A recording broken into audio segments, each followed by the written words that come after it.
It's not a protest, but it sure looks like one. This is training that we use throughout the year. As you know, that there are multiple protests in the city of Seattle.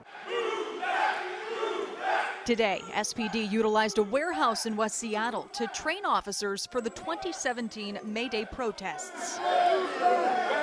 One group of officers acting as aggressive demonstrators, while officers in riot gear practice crowd control techniques. We always take our cues from the crowd, so as long as everything is peaceful, we're there to facilitate the march. SPD says this year they've heard of additional groups gathering in locations like 23rd and Union and 2nd and Union and Victor Steinbrook Park, then moving on to larger gatherings.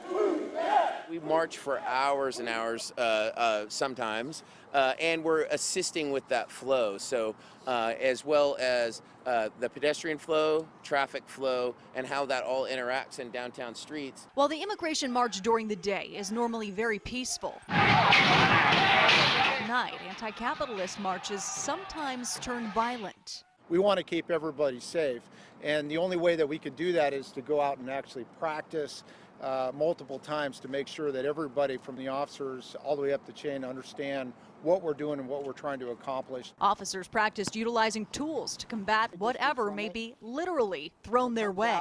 It's just a white, kind of liquid. As that liquid hits, it works really, really well. Instantly puts out fire. Molotov cocktails being one of the most dangerous items slung at them in the past.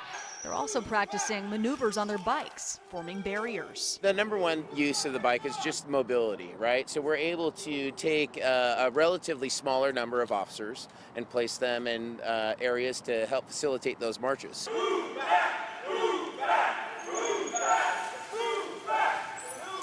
Now, May Day is historically a day of peaceful